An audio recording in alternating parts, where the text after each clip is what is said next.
You know what's worse than a bad landlord? A bad landlord backed by a broken system. If you thought the housing crisis in England was already bad, buckle up because it's not just unaffordable rents or bidding wars for showbox flats anymore. It's an entire ecosystem built to look like it protects you, but really, you're on your own. Totally, completely trapped in moldy apartments, facing illegal evictions, navigating passive-aggressive emails and actual threats while the laws that were supposed to shield you are gathering dust like old wallpaper in a council office no one stepped into since 2012. If you enjoyed this breakdown, don't forget to like, subscribe, and drop a comment. Your feedback helps shape what we cover next, and you being here keeps the conversation going. Thanks for watching. See you in the next one.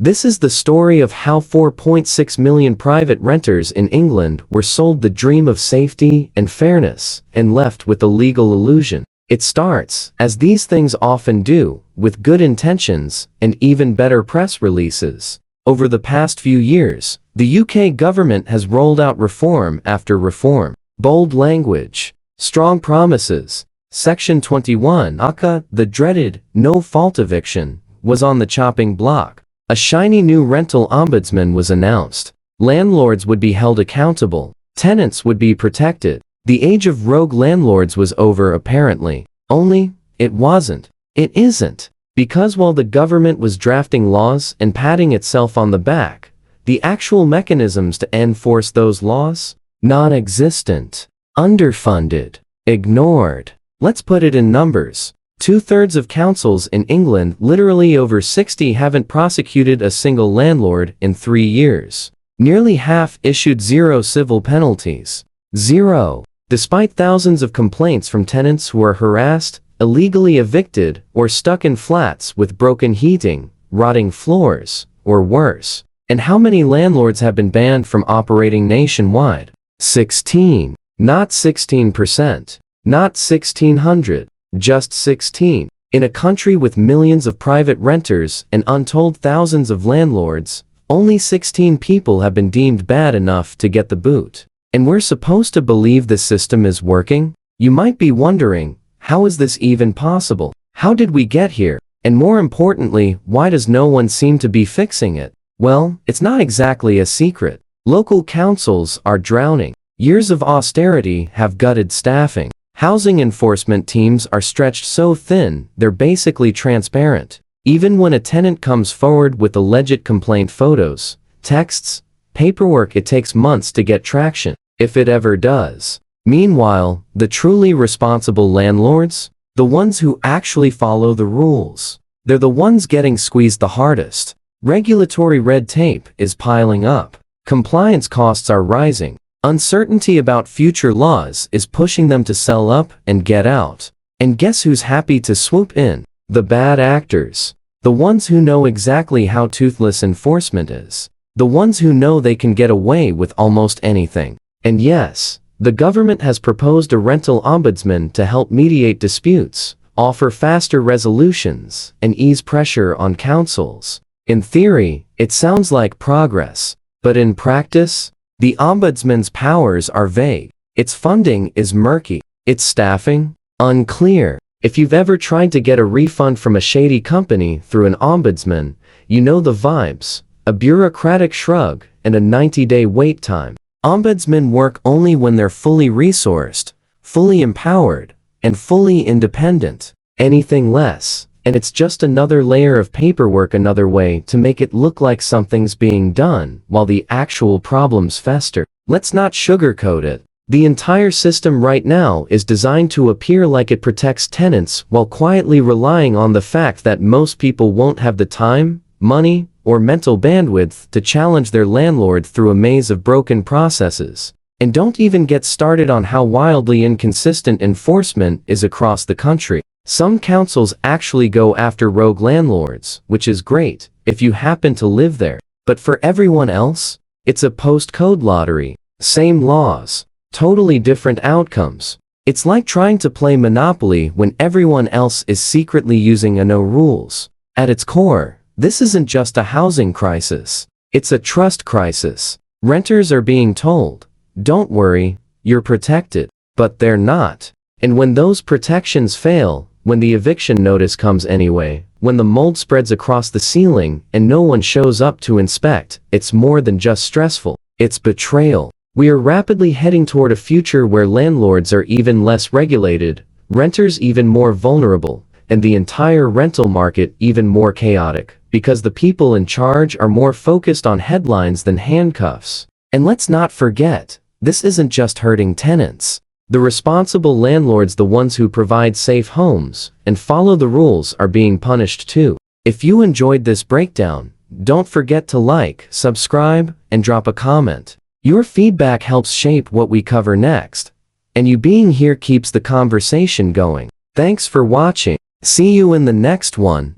They're stuck navigating red tape while watching their more ruthless competitors skate by untouched. Eventually, they sell. They leave. And who replaces them? The exact people the laws were supposed to root out. It's the classic cycle. Create rules. Underfund the enforcement of those rules. Watch the good players get frustrated and leave. Then act shocked when everything gets worse. Until that happens, tenants will remain trapped. Trapped by laws that say one thing and do another. Trapped in homes they can't leave and can't fix. Trapped in a housing system that seems more interested in appearances than accountability. So if you're renting right now, you already know. The system wasn't built to protect you. It was built to look like it's protecting you. And that illusion, that's the most dangerous part of all. Alright, deep breath. That was a lot. But if you made it to the end, here's your moment to turn your rage into action. Drop a comment below if you've ever been stuck in a nightmare rental situation, or if you've managed to escape one. Share this with someone who needs to see behind the curtain. And don't forget to like, subscribe, and ring the bell, because there are so many more meltdowns to unravel. Until next time, stay safe out there, and maybe check the ceiling for leaks. Because here's the thing nobody wants to say out loud. For millions of renters, housing in England has become a high-stakes game of survival. And the worst part, most people don't even realize they're playing until it's too late. You move in, you sign the lease, you're relieved finally, a place of your own. Maybe it's a bit pricey, maybe the oven door doesn't close all the way, but you're in. And for a while, it's fine. Until it's not. Maybe it starts with a leak that never gets fixed. A boiler that breaks in December. A landlord who ghosts your emails and shows up unannounced. Maybe you complain, and suddenly, you're the problem. You're difficult. You get a notice. Your rent jumps. You're told, without saying it outright, don't push your luck. And then you learn, oh, the law says that's not allowed, but also, no one's going to stop it. The council might send you a polite reply in 3 weeks. Or maybe not. You might get passed to someone else. You might be told to take it to court, which costs money and time, and the kind of emotional stamina no one has after working full-time and trying to stay afloat in this economy. And so you stay quiet. Or you move. Or you give up. That's not compliance. That's coercion. That's the quiet part of the crisis. No stat sheet captures the erosion of belief that anyone's coming to help you. The resignation. The sense that this is just how it is. And while tenants are living this slow-burning chaos, politicians are spinning a different story entirely. They point to reforms as if they're achievements instead of unfinished projects. They name-drop ombudsmen and policy frameworks and cross-sector partnerships. They love a good headline about clamping down on rogue landlords. But where are the clamps? It's all optics. They legislate like they're drafting a movie script: tight plot, clear villains, satisfying resolution. But in real life, the third act never comes. There's no justice montage. Just more people stuck in unsafe housing while the villain renovates another property and raises the rent. Let's take a moment here to really sit with how absurd this all is. In what other industry could you openly ignore legal obligations, actively endanger people, and just keep operating? Restaurants get shut down for expired lettuce. Salons get fined over hygiene slips. But landlords can ignore repair requests for months, let properties decay into literal health hazards, and still collect rent without consequence. And don't get it twisted, this isn't about painting every landlord as evil. There are responsible ones. There are people doing the right thing, investing in their properties, treating tenants with respect. But they're not the ones the system is protecting. If anything, they're the ones being punished, forced to compete with slumlords who cut corners, dodge regulations, and never pay the price. It's backwards, completely upside down. We've created a market where ethical behavior is penalized and negligence is rewarded. And we wonder why the crisis keeps getting worse. There's this running joke that adulting is mostly just paying bills and sending emails that never get answered.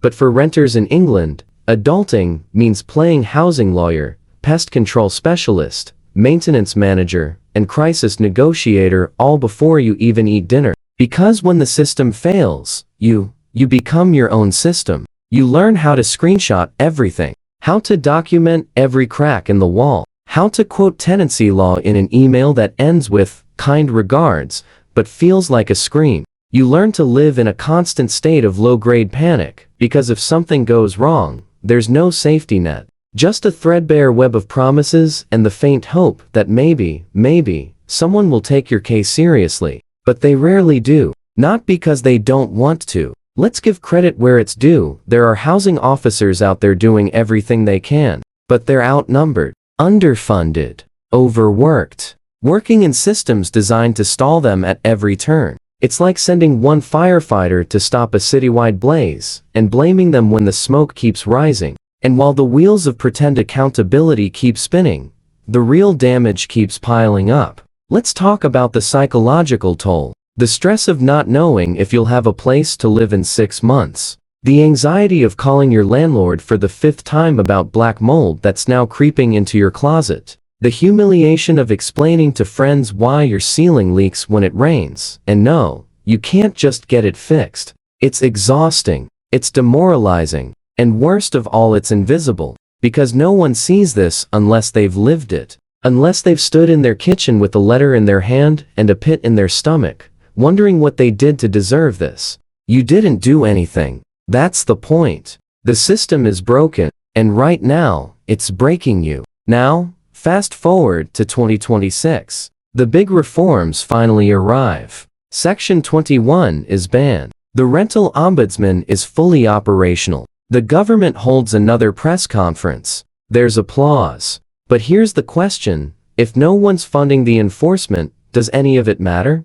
We already know how this plays out. New laws get passed. Councils don't get new resources. Tenants file complaints. Nothing happens. Maybe there's a PR push. Maybe a single high-profile case gets traction. But the day-to-day, the reality for millions, stays exactly the same. And if nothing changes in the structure, if the councils are still broke, the legal process is still convoluted, and the ombudsman underpowered, then the reform is just a rerun. Same show, different title. It's not cynical to say this. It's honest. Hope is only useful if it's grounded in action. And right now, action is what's missing. So what's the way out? It starts with funding. Real, tangible, boring, necessary funding. Councils need staffing, legal teams, training, tools. Without that, no law means anything. It continues with political will, not just for applause lines, but for actual change.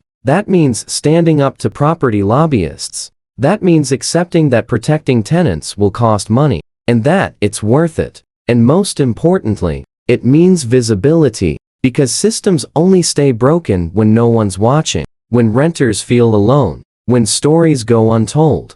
So if you've been through it, say something. Post it, share it, normalize talking about this stuff. Because silence is what lets the illusion survive. And people deserve to know that if they're struggling, it's not because they're failing. It's because the system is. If this video hit a nerve, you're not alone. This is the reality for millions. But that doesn't mean it's normal. And it definitely doesn't mean it's okay. So, yeah, maybe you're not trapped forever. Maybe the locks are fake, and the walls can come down. But until someone hands over the key or a wrecking ball, we've got to keep shouting through the cracks. And let's not pretend this is just some niche issue affecting a handful of unlucky tenants in obscure towns. This is everywhere. London, of course, but also Manchester, Birmingham, Bristol, with the countryside, the suburbs, the commuter belt. This is not a glitch in the system. This is the system.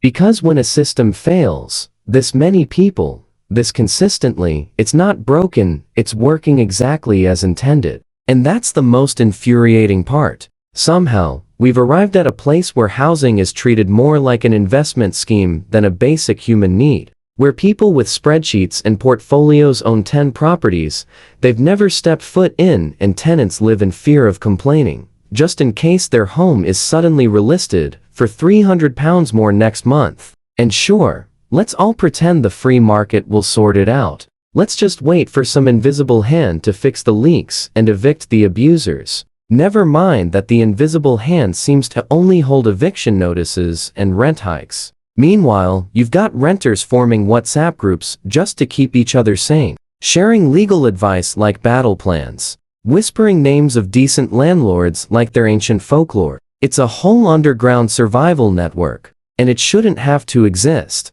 but it does. Because for too long, the people with the power to fix this have chosen to ignore the ugly truth in favor of convenient fictions, that the market will self-regulate, that councils can somehow stretch pennies into prosecutions, that renters exaggerate, that landlords are the ones under siege. Let's be real, if 16 landlords have been banned in years, and tens of thousands of complaints have been made, the math isn't fuzzy, it's damning. And now, they want you to believe the rental ombudsman is the hero we've been waiting for. Listen, it could be, maybe, but history says otherwise. History says a shiny new office with a vague job description, and no funding isn't a solution, it's a distraction, a decoy, something to point at when people start asking, wait, weren't we supposed to be safe by now?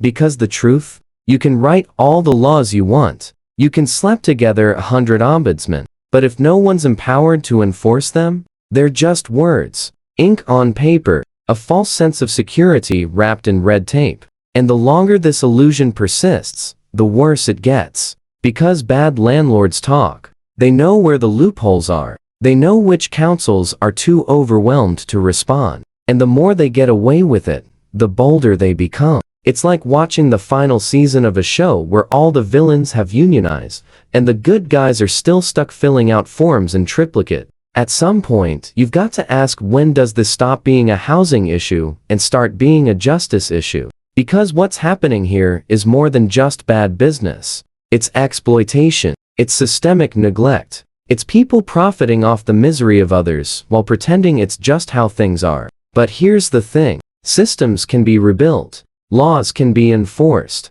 And power can shift. It starts with visibility, with outrage, with collective noise. Because the one thing broken systems hate more than accountability is attention. So talk about it, post about it, demand better, for tenants, for good landlords, for everyone stuck in this Kafkaesque housing nightmare. And yeah, stick around, we're not done yet. There's always another mess brewing, another cover-up cracking, another meltdown simmering just below the surface. So if this got you fired up, like the video, drop your story in the comments, subscribe, because we're not letting this one go quietly. The illusion's crumbling, the truth is leaking through, and we're here for every drip of it. See you in the next breakdown.